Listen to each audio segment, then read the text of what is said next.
PYQ analysis will help the student understand not just the question and answer format, but it will also help them understand the broader trend from where the questions are coming. You analyze the previous year question of any optional subject, half of your job is done. So in total, there will be 8 tests or 8 unit tests that will be there to test your understanding of the entire syllabus. Not only it will help your understanding of the syllabus, but it will also help you to become exam ready. It will break the inertia that is required often to conduct or to take the test. You deconstruct the question, because that is the essence of writing a good theoretical, a good optional question, is that you understand why this question has been asked in the first place. What is the context behind asking a question?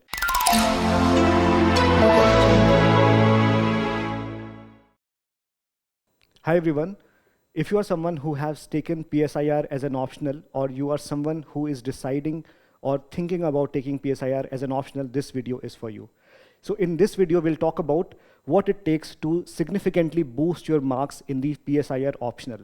So before doing that, let us talk about why PSIR as an optional is very famous and why you should choose PSIR if you are someone who is still on the fence.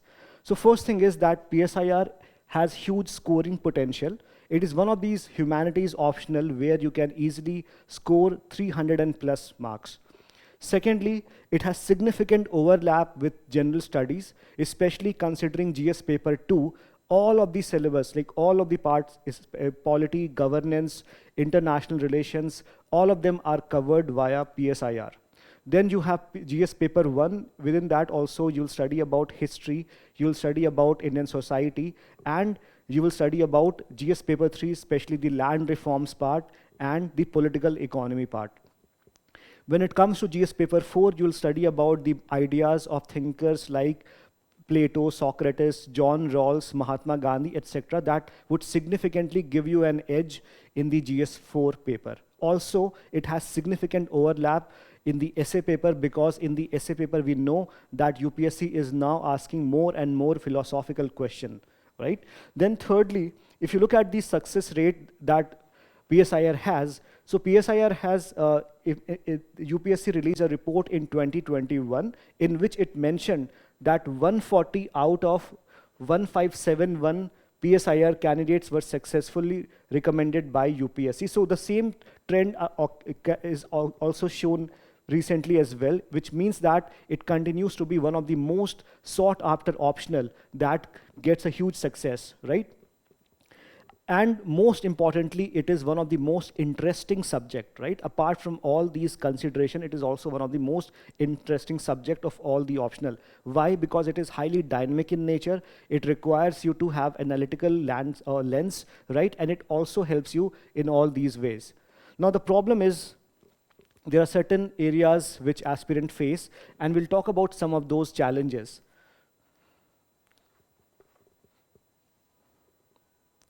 Now the first challenge as far as PSIR is concerned is with respect to conceptual clarity. Conceptual clarity will probably you will face problem understanding whether something to analyze is from the GS perspective or how to analyze it from the optional perspective, and also about understanding various concepts. Then the second part would be about completing the paper on time.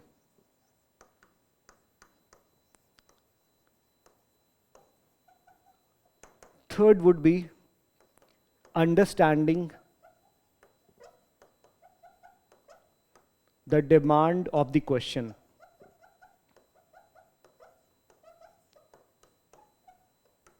And then the challenge would be about value addition. So how different is your answer from your competitors? So in case you have some background in PSIR, you have done MA, PhD, or even bachelor's in political science, then you would mostly have no problem with respect to the conceptual clarity part. You will understand largely the concepts really well. So at the same time, you will have problem with respect to the implementation part. You will have problem with respect to completing the paper on time, because this is something which is independently working, right? So here you have to not only understand, but you have to understand and complete the paper on time. Second, you need to deconstruct the question. Question would be very specific, so you need to understand exactly what UPSC demands from you, and then you need to break it down into its significant components, and then try to build up the answer from grounds up. So you also need to have understanding the demand of the question. And then further, you need to add value. How do you enrich your answer? Could it be done through the use of political thinkers? Could it be done through the use of concepts? Or could it be done through the use of certain current affairs, right? Because all of them play a huge role in value addition. Now, those who are very well in PSIR, especially with respect to the content part, they will easily manage around 220, 240 marks, right? But the challenge comes from taking your marks from 240 to 300. And this is where importance of a structured test series comes into picture, or a platform where you can practice dedicated and structured answer writing. And this is what VisionIAS is going to help you with. So let us talk about what VisionIAS is going to provide you, what approach VisionIAS is going to follow with respect to the test series. So here I'll talk about two things in terms of the idea that VisionIAS is building on. And these two ideas is, first is on the basis of incrementalism, which means that you start something from a beginning level, then you progressively increase your workload. This is what we do in gym also. We start with a smaller weight, then we progressively build up or start taking up heavier weight. So first thing is incrementalism. Then the second part is with respect to content building. Now this is something which most of the test series which are there in the market, they do not talk about, because what they provide is just a series of tests, and maybe they will have discussion, but this is something that makes it unique. Now for this, VisionIAS has a very different approach, where it starts with the PYQ analysis. So PYQ analysis will help the student understand not just the question and answer format, but it will also help them understand the broader trend from where the questions are coming, right? So for this, what will happen is there is going to be sessions to understand important themes and trends through the PYQs, and it will be done by faculty. So 20 faculty-led PYQs will be provided. It will help build effective answer writing structure to bridge the gap between what UPSC demand on one hand and aspirants' understanding, and it will enhance quality of answer through the inputs provided by the faculty with respect to the UPSC PYQ. So this is an element that will help you to build the content, because if you analyze the previous year questions, you will see that most of the questions, either they are directly repeated or their themes are repeated. So if you have practiced, for example, 5 or 10 years worth of PYQs, then automatically you have given yourself this provision that you have understood the trend largely, and you have enough content to write on any theme that is asked from the theme that is asked earlier, right? Then the second thing which is there with respect to the incrementalism is with respect to the way in which tests are asked. So here what we do is we have 3 types of tests. We have unit test, then there is sectional test, and then there is full length test. As you all know, PSIR, like any other optional, is divided into 2 parts. You have paper 1 and you have paper 2. In paper 1, we have political thoughts, political theory, Western political thinkers, all these things. And in section B, we have Indian government and politics, where you study about the constitution, about how politics intersects with the constitutional aspects, right? So we'll study about the center-state relation, you study about the role of caste in the politics, right? So paper 1 plus section A and section B. Then you have paper 2, which first section A has comparative politics and the theories of international relations, such as realism, such as liberalism, etc., along with the key ideas of globalization. Then in the section B, we have Indian foreign policy, where we study about the basic origin and the determinants of Indian foreign policy, the major relations that India has with other countries bilaterally, and also with respect to other groupings, right? So what we do is we break it down into several simpler topics in the unit test. So in unit test, the idea is to help you understand the concepts, to help you recall the concepts, right? And here the questions will not be very difficult. The questions will be easy to medium, right? And they will be focused. The focus here will be that you cover each and every topic of the syllabus, so that in exam, if anything comes from the syllabus, you are in a position to attempt that question. And here, the number of tests will be 8. So for section A, paper 1, there will be 2 sections, section A and section B. For section A, there will be 4 tests, 2 tests here and 2 tests here. So there are 4 tests here. And same for paper 2, you have section A and section B. For both, there will be 2 tests each. So in total, there will be 8 tests or 8 unit tests that will be there to test your understanding of the entire syllabus. Not only it will help your understanding of the syllabus, but it will also help you to become exam ready. It will break the inertia that is required often to conduct or to take the test. So it is going to be an excellent platform for you to practice answer writing, right? The second part is essentially an intermediate state, which is a sectional test. So the sectional test will be testing your analytical skills, your application-oriented skills, and also it will test you and it will prepare you for the uncertainty that UPSC often requires you. Third aspect here will be full-length test. So here you will have 2 full-length tests per paper of PSIR option. So for paper 1, there will be 1 full-length test, and for paper 2, there will be 1 full-length test, exactly mirroring the way UPSC conducts examination of the optional papers. And now the nature of the question will be exactly similar to what UPSC asks, right? So here there will be a couple of questions like 1A to 1E will be there, which you have to compulsorily attend. Then there will be some questions of 15 mark. So question number 2 will have 20, 15, and 15. And similarly, exactly like UPSC asks questions. So here you will understand which questions to attempt and which questions to skip. And more often than not, you will find that some of the questions, for example, 2A, 2B, 2C, 3A, 3B, 3C, right? So each question will be for 50 marks. And it may happen that question number 2B is very difficult, but the rest of them are very simple. But here the same thing will be applicable, that one of these questions will be extremely difficult and the other 2 will be easy. So how do you approach it? What should be the consideration that you should take into that would approach or that will help you to attempt a specific question? Because you have to not attempt all the questions, you have to attempt 5 out of 8 questions. Okay, so here in these questions we provide you some sort of, we do not give you, in unit test you have to compulsorily attempt all the question, and the duration here is also lesser. So this is for, I think, 1.5 hour, and these 2 are for 3 hours or 2.5 hour, right? No, so this is for 3 hours. So essentially here you have to exactly mirror the UPSC conditioning, but in the unit test here you have to practice. So all the questions are compulsory, okay?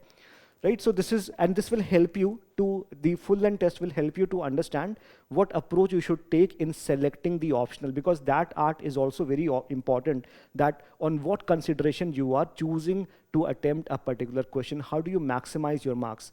Now you cannot understand this unless you have actually sat down and taken a test and seen the feedback, right? So this part is very important. Now we also provide you with the detailed schedule way in advance so that you can prepare in a structured manner. So we'll tell you about the test number when it is going to be happening. So for example, unit test 1, then we'll talk about the release date. So you can take the test on the release date or after the release date, but not before the release date. Then we'll talk about the topics that is being covered. So for example, in the first test, we have political theory, political ideologies, Western political thought, and Indian political thought. Then we'll also talk about the references that you should look into. So here, references can be VisionIAS value-added material, or it can be the other books like O.P. Gauba, Brian Nelson, Andrew Haywood, V.R. Mehta, IGNOU sources. So we provide you with variety of sources that you can go and refer to. But if you just want to refer to a consolidated source, for this you can refer to the value-added material of VisionIAS. So the point is that in advance you'll know what topics you are going to be tested on along with the references, so that you can prepare in an organized manner. Right, so this schedule will be available in the brochure that you can take a look at the VisionIAS website. Now let me tell you about the kind of answer writing bullet print that we have. So here it is essential that you deconstruct the question, because that is the essence of writing a good theoretical, a good optional question, is that you understand why this question has been asked in the first place. What is the context behind asking a question, right? Then you need to build the answer, because simply understanding what the question demands is not enough. We also need to build the answer, and for that we need to incorporate key concepts and theories or themes that is associated with a particular question. Then we need to also use some of the value addition tools, such as examples, debates, or the opinion of certain scholars, right? For example, you can quote Pratap Bhanu Mehta with respect to Indian judiciary or any Indian political system. You can talk about V.R. Mehta for Indian political thought. With respect to India's foreign policy, you can write or you can refer to scholars like C. Raja Mohan. You can talk about Shiv Shankar Menon. And also, of course, you can talk about the views of our external affairs ministers as Dr. S. Jaishankar.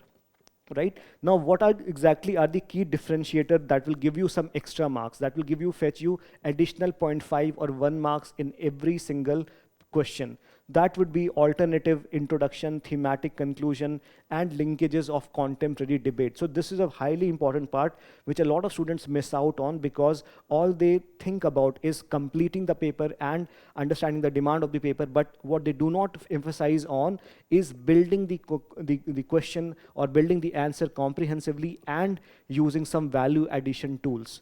Now, if you look at the answers or the model answer that VisionIAS provides, it is completely in alignment with this thought process, that it just cannot be a collection or part of answers, but it has to have certain thematic coverage. For example, in this question, write a note on relationship between equality and liberty from a multicultural perspective, right? So this was a question that appeared in this year's mains paper. So if you look at how we have broken down this, so first thing is you need to break it down to understand that, okay, this question is about the relationship between equality and liberty. And this topic is something that has been often a matter of investigation across various theories, across various traditions, such as liberal tradition, such as Marxist tradition, and now in the multicultural tradition. So in some of these traditions, liberty is given prominence over equality. In some of the tradition, equality has more prominence with respect to liberty. But what exactly is the status or the relationship between multiculturalism with respect to liberty and equality? That is the demand of the question, right? So this is basically an applied question. Difficulty is moderate to high because it requires applying conceptual theory to real-world multicultural settings. So what could be the approach? So here you can talk about classic liberal thought which reconcile liberty with equality, saying that both of them are important. At the same time, you require thinkers like John Stuart Mill, you require insights of thinkers like Bhikhu Parekh for substantive group recognition. You also need multicultural liberalism such as Will Kimlicka's model, group differentiated rights, real freedom, cultural equality, balance between equality and liberty, where you can talk about mutually conditioning. So all these aspects, right? So this, if you approach in this manner, it basically means that you have understood the demand of the question and you're writing what is required. Then further, you can build a lot of things here as well, where you can talk about the perspective. You can talk about some real-time or real-life examples to show how multiculturalism is practiced. Maybe you can talk about the example of France, right? Or you can give example of India, right? Or you can give examples or talk about salad ball model or melting pot model. So again, if you introduce these terms, this definitely adds a lot of value to your answer. But also, remember that it is most important that you provide real arguments that would enrich the points that is there in the question. So the key things should be that you should provide real arguments, and it should be backed with some solid thinkers and some examples. Now, the second pillar of the test series, the first pillar that we talked about is a robust test series discussion incremental form, where you have unit tests, you have the sectional test, and then you have the full length test. The second pillar here is PYQ discussion. So as we earlier discussed, that if you analyze the previous year question of any optional subject, half of your job is done, because most of the themes that you see are somewhat related to the prior topics that have been asked. Definitely there will be some variation, but you will understand the crux or the essence of the topic merely by going through the previous year question. So the PYQ will help you in the question deconstruction. The faculty will help you understand what exactly is the demand of the question. Then they will help you in pattern analysis. For example, if you analyze the idea of justice or the questions that are coming from the topic of justice, you'll often find that John Rawls' ideas of justice are frequently asked topics, along with the fact that there is significant emphasis on the critique of the idea of justice provided by John Rawls, especially from the perspective of communitarians like Michael Sandel. Then you have conceptual depth. It will provide you with conceptual clarity with respect to theory and with respect to analysis. Then it will also help you enrich answer quality and will also help you identify what probable topics could be asked from the same theme, right? So this, along with that, you will be provided with handouts with data analysis. This will help you to prioritize themes, and the sessions will be uploaded strategically before the sectional test so that you can quickly revise them and before the immediate application, right? So let me just give you a brief, rundown on what exactly we're going to provide you with the test series. What is the advantage that you get once you join VisionIAS test series? So the first thing that you get is that there is what we call as innovative assessment system, which provides you a very quick feedback. Because if you write an answer and you get feedback in say 10 days or 20 days, then you'll forget yourself what you had written, right? So it is essential that you get quick feedback. So it provides you with quick feedback, detailed feedback. So it means that you will get detailed feedback in terms of how to add more value and how you can build on your own, right? It's not just that there will be content dumping, right? It will talk about, the feedback will talk about how you can yourself improve given the same content that you have, right? And it will be providing you contextual and content competence, right? So all these facts are very important to add your value to your answer. Then the second thing would be video explanation, where the faculty members will come and explain each and every question in a detailed manner so that you understand the thought process behind these questions and understand how to go about it. Third, we provide you with mentorship support. Sometimes it may happen that we have a particular doubt that is very significant to us, but maybe it has not been covered in the class, or despite being covered in the class, we do not understand what exactly is the missing gap. So for this purpose, we have mentorship, and you can use one-on-one discussion with your fellow mentor who will help you understand why did you get certain feedback or what could be the importance of this and that things, right? Then you'll also get all India ranking. Now this is a very important tool that will help you to benchmark your performance. It will help you to place yourself in front of all the other candidates, because all the serious aspirants will be taking up these tests, and if you are scoring consistently in these tests in a very good way, then it's very much likely that you are going to actually do well in the actual exam, right? Then apart from this, we also provide you with resources, right? Resources, which means access to topper copies, which you can do for comparison. So this is basically an approach of peer learning, where you can learn from your own peers. You can see how your other other students are doing, so that you can also learn from them and incorporate lessons from them, right? Then you'll also get early access to VisionIAS 2026 value additions material. So if you look at the value addition material, VisionIAS significantly reduced the time for preparation through the value addition material, because it compresses everything in a very structured manner, right? So we had prepared this earlier as well, but since PSIR is a very dynamic subject, we'll also update it. So you'll get an early access to the value added material as well. So apart from this, we also give you the PYQs, right? PYQ sessions as well. So these are some of the advantages that you will get from joining the VisionIAS test series program for PSIR optional. Now, these approach has definitely worked in the past as well. In fact, in the last year, 20 out of 28 questions were reflected in our test series in paper 1, and 17 out of 28 questions were reflected in our test series for paper 2. So you can go and check the detailed analysis and the comparison done side to side along with the test code to see how this works, right? So this is a significant way in which we can say that the way we prepare questions are very much in line with the thought process of UPSC, right? Some of these questions can be, like you can see how these questions are. For example, question number 1B, write a note on relationship between equality and liberty from multicultural perspective. Now the question that we asked was relationship between liberty and equality. So obviously you will be providing the interrelationship with respect to various perspective, along with the liberal perspective or Marxist perspective and multicultural perspective.